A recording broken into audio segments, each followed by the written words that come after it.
Hello दोस्तों, स्वागत है आपका हमारे यूट्यूब चैनल में। दोस्तों, मैं हूं प्रिया और बात करने वाले हैं यूपी पीसीएस का जो आपका मेंस एग्ज़ाम्स हैं वो आज से ही स्टार्ट हो गए थे। और आज हम इसके फर्स्ट पेपर की बात करने वाले हैं, जिसमें हम सामान्य हिंदी को देखने वाले हैं। ठीक है, उनके प्रश्नों को देखने वाले हैं। तो यहाँ पे देख सकते हैं आप कि जो अधिकतम अंक होते हैं, यानी कि जो मैक्सिमम मार्क्स होते हैं आपका, ये 150 नंबर का होता है। और जो समय यहाँ पे लेते हैं टाइम, वो 3 आवर्स होते हैं, यानी 3 घंटे होते हैं।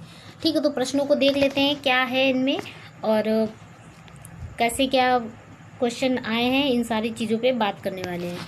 देखिए, उत्तर देने से पूर्व निम्नलिखित निर्देशों को यहाँ पे कृपया सावधानी पूर्वक पढ़ना है।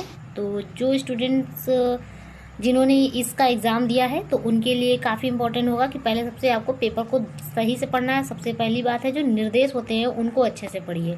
ठीक है, तो देखिए सबसे पहले यहाँ पे क्या लिखा है। फर्स्ट पॉइंट पे सभी प्रश्न करने अनिवार्य हैं। ठीक है, प्रत्येक प्रश्न के अंत में निर्धारित अंक अंकित हैं।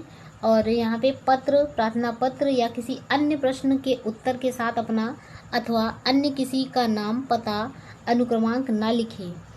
आवश्यक होने पर क ख ग उत्तर उल्लेख कर सकते हैं। ठीक है, क ख ग का उल्लेख यहाँ पे कर सकते हैं। तो चलिए यहाँ पे बात करते हैं। वही चीज़ यहाँ पे सेम इंग्लिश में लिखी हुई है। Please read each of the following instructions carefully before attempting questions.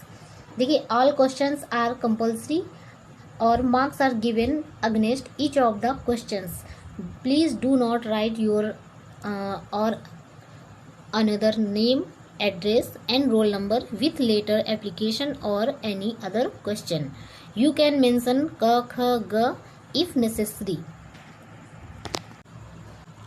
दोस्तों, यहाँ पे आप देख सकते हैं कि आपको एक गद्यांश दिया गया है, जिसको आप ध्यानपूर्वक पढ़िए और नीचे दिए गए प्रश्नों के उत्तर सॉल्व कीजिए। ठीक है, तो देखिए यहाँ पे लिखा हुआ है गद्यांश। जीवन को उसकी समग्रता में सोचना और जीवन को एक खास इरादे से सोचना, दो अलग तरह की तैयारियां हैं। मतलब इस तरह के आपको इसको पढ़ना है, पूरे अच्छे से समझना है। उसके बाद में ही आपको इसके क्वेश्चंस यहाँ पे दे रखे हैं, इनको सॉल्व करना है। ठीक है, तो जब तभी आप सॉर्ट आउट कर सकते हैं जब आप इसको ध्यान से पैसेज को पढ़ेंगे।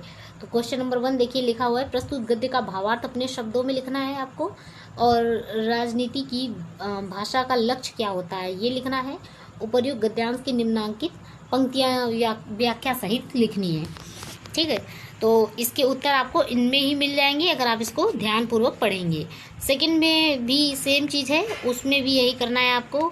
तो यहाँ पे उनके क्वेश्चन दिए गए हैं, आप देख सकते हैं कि जो मार्क्सिंग है यहाँ पे दी गई है। 5 नंबर का आपका पहला क्वेश्चन है, 5 नंबर का दूसरा, और ये जो गद्यांश का जो संक्षेपण करना है उसके लिए आपको 20 मार्क्स यानी 30 नंबर का ये है। ठीक है, उसके बाद में देखते हैं यहाँ पे जो थर्ड नंबर है हमारा, इसमें है अधिसूचना किसे कहते हैं। और हिंदी प्रदेश के न्यायालयों में हिंदी के प्रयोग को अनिवार्य करने की एक अधिसूचना विधि मंत्रालय द्वारा दी गई है।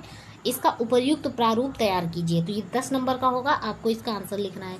नेक्स्ट है, परिपत्र किसे कहते हैं। जिला अधिकारी की ओर से जिले के सभी ग्राम प्रधानों के लिए सफाई व्यवस्था पर ध्यान रखने के लिए एक परिपत्र का प्रारूप तैयार कीजिए। तो ये आपका 10 नंबर का होगा।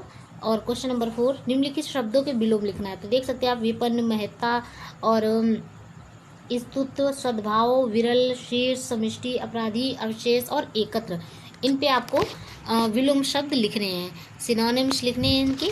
उसके बाद में 5th नंबर है, जिसमें निम्नलिखित शब्दों में प्रयुक्त उपसर्गों का निर्देश कीजिए। ठीक है, तो यहाँ पे उपसर्ग लिखे हुए हैं, तो इनको लिखना है, उपसर्ग बनाने हैं इनका। ठीक है, नेक्स्ट नंबर खा है, जिसमें निम्नलिखित शब्दों में प्रयुक्त प्रत्ययों को लिखना, अलग करना है। इसमें प्रत्यय अलग करने और इसमें उपसर्ग बताने हैं। ठीक है, उसके बाद में क्वेश्चन नंबर 6 है, निम्नलिखित वाक्यों या पद बंधों के लिए एक एक शब्द लिखना है आपको। तो ये अनेक शब्दों का एक शब्द होता है ना, वो है। देखिए, जो जुड़ा या मिला ना हो उसके लिखिए। अपना पेट भरने वाला, जिस पर विश्वास किया गया हो, जिसका रोकना कठिन हो, और तैरकर पार करने वाली की इच्छा वाला। ठीक है, उसके बाद में क्वेश्चन नंबर 7 है, निम्नलिखित वाक्यों को शुद्ध करना है आपको। तुम्हारे हर काम गलत होते हैं। दंगे में कई अपराधी निरपराधी व्यक्ति मारे गए। तुम कौन गांव से रहते हो, तो इनको शुद्ध करना है। ठीक है, तो ये चीज़ें हैं यहाँ पे। खा नंबर में निम्नलिखित शब्दों की वर्तनी का संशोधन कीजिए। ठीक है, तो ये सारी चीज़ थी। पेपर आप देख सकते हैं यहाँ पे क्वेश्चन नंबर 8 है, जिसमें मुहावरे और लोकोक्तियों का आपको उनका वाक्यों का प्रयोग भी करना है, अर्थ भी लिखना है। ठीक है, तो देख सकते हैं आप यहाँ पे लिखा भी हुआ है। तो ये इनमें कीजिए 10 हैं, आपको 10 करनी है। चूहे के चाम में नगाड़ा नहीं बजता, ये इस तरह के आप देख सकते हैं, इनको पढ़ सकते हैं। ठीक है, तो ये है फ्रेंड्स, हमारा पेपर इतना ही था।